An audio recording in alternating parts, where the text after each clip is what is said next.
prefer the superhero movie. I said the superhero movie.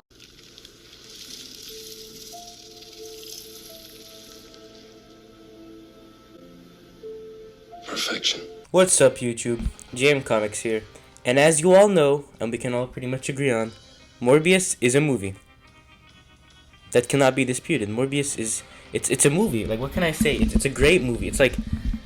one of the top 10 movies ever made. I've never seen something so majestic, so beautiful, so pristine in the way it was handcrafted. Like, Sony, you've cracked the superhero genre in so many ways with Morbius. I just can't describe how much of a big uphill battle Marvel Studios has ahead of itself when it comes to topping Morbius. So, yeah, the movie is undoubtedly a masterpiece. I can't deny it, okay? It's Morbin time, y'all. It's Morbin time.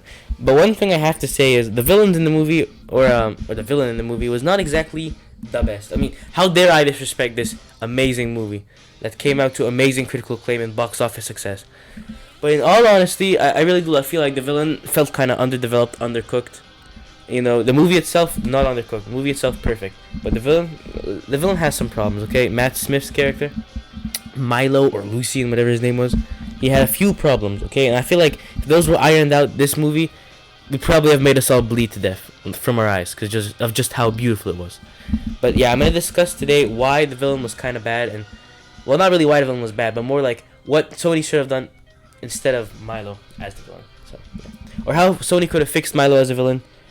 You'll see what I'm going to talk about, okay? But the point is, Morbius is a masterpiece. I want to just preface with that, okay? Morbius doesn't need any fixing in its current state. But we'll talk about the villain, okay? Okay, so, as you guys probably know from, the plot of the movie, if you've seen it. If you haven't seen it, I'm not going to spoil it for you. Get out right now. Go watch that beautiful masterpiece. And then come back, okay? But, as I was saying, when Morbius was a kid, he met this kid another kid of the same blood disease named Milo in this orphanage, sort of. I think it was an orphanage center. Not an orphanage, but like a disease center or something like that. But the guy who owns that place was named Emil Nicholas. And he's from Marvel Comics, but in the comics his name is Emil Nikos. And we'll discuss the movie version and the comic version. So in the movie, Emil Nicholas was pretty much just the guy who owned the orphanage or whatever. And in the end, Milo ended up killing him because they needed some sort of drama. It didn't really make a lot of sense, but they wanted drama, so they killed him off. And for the most part, he is a benevolent person. I really do not think he should have been benevolent in this movie. I think he should have been the villain instead of Milo. And I'll explain why, but let's talk about the comic version of Emil. Yeah, in the comics, his name is Emil Nikos. Yeah, it's a weird name, Emil Nikos. But I mean, have you seen some of the other names in this universe? America Chavez? Whatever. So Emil Nikos is his name. And he basically takes the place of Milo in this movie.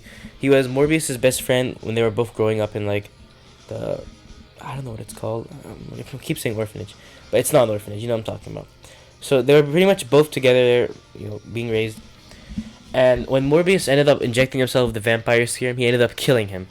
Which I think should have happened in this movie. Morbius should have killed Milo. That would have been such a dramatic, impactful moment in a movie that was otherwise not very dramatic. It was definitely impactful though, because that movie changed the world. But in terms of drama, I think Milo should have gotten eaten by Morbius in that scene where Morbius was convulsing on the ground. Okay, I love Dr. Michael Morbius, but he needed a little bit more of complex drama on the inside, if you know what I'm trying to say here. So they should have done that. And yeah, anyway, in the comics, after he gets eaten by Morbius, he gets resurrected by some guy named Baron Blood and Martine from this movie. And then he becomes a villain, okay? So here's what I think should have happened. Since Emil is a villain in the comics, he should have been the villain of Morbius 2022. That absolute masterpiece. But he should have been the villain, okay? And here's why. As Milo stands, his motivations didn't make a lot of sense. I talked about this enough in my review. I mean, it's Morbin time for sure. But like,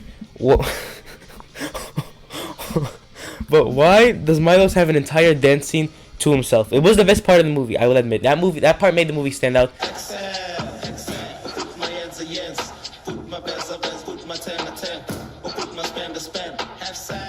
But at the same time, there were so many logical leaps made in that bathroom dance sequence. And I feel like Milo himself should have been given some more development. We should have seen more of his aggression before he turned into a full-on villain and started serial killing people. Like, I understand he was upset because he was crippled his whole life. But we saw Morbius, that's not the automatic response to getting powers, okay? So we should have seen some more aggression of Milo. Which, I mean, even then, it would have been a boring plot point. It still was a boring plot line. So, I really think Emil should have been the villain. So here's what I think should happen in the movie. If we want to combine comics and movie elements into the perfect version of an already perfect movie, what am I saying? But here's what I think should happen, okay? So, we have it all the same at the beginning until we get to the part where Milo goes into Morbius' lab. Okay, instead of injecting himself the serum, Milo helps Morbius satisfy his bloodlust like he does already. But this time Morbius eats him. Like he rips his head off or something. Something very gruesome and violent. Make the movie rated R as well. So after he does this, Morbius starts to feel really, really bad. He wants to kill himself or something. So he wants to move away to get rid of his powers, but now he's become a full-on vampire serial killer. And he goes around killing people, basically like Milo did. But this time it's actually Dr. Michael Morbius, okay? Like, come on. Every time Jared Leto gets a role, he fumbles it. I'm blaming him, okay? Have you seen House of Gucci? I haven't, but I already know he's bad in that movie. Never confuse shit with chocolato. They may look the same, but the taste very different. Trust me, I know. But anyway, so Morbius is basically the villain of the movie at this point, but then we find out that Dr. Emil Nikos, or Nicholas in this universe, decides to take the body of Milo and basically use... We could have his background be more enveloped in Horizon Labs, so we could have it where he, like, is kind of obsessed with resurrection. And in doing... Like Baron Blood from the comics. So in doing so, he resurrects Milo into what we know Milo as today, like, as a crazy villain guy. But then, basically, the entire movie, Nicholas is kind of, like, whispering in Milo's ear, making him act the way he's acting by, like, telling him how much better Michael is and stuff like that. So we can have it where he's basically the Palpatine to Milo's Darth Vader. There I compare something as lowly as Star Wars to the masterpiece that was Morbius. But you know what I'm trying to say here. We could have had Nicholas as sort of the villain in the background. And at the end of the movie, it could have been revealed he was the villain to Morbius. And they could have had an actual fight. Okay? But, like, I don't think Milo works as a villain on his own, okay? That dance scene was perfection, I'm not gonna lie. But there were so many logical leaps made to get to that amazing dance scene. So, pretty much what I'm trying to say here is Nicholas should have been sort of the mastermind in the background. He should have taken the place of Baron Blood from the comics, because Milo is basically taking the place of Emil right now. So, yeah, and then Milo would have died still. We would have had that dramatic scene because it was really great. And then it would have been revealed that the whole time it was pretty much Emil manipulating him from the background. And in doing so, this movie might have been just slightly better. I mean, I really think it's perfect, but that would have just made it from a 10 out of 10 movie to a more billion out of 10 movie, if you know what I mean.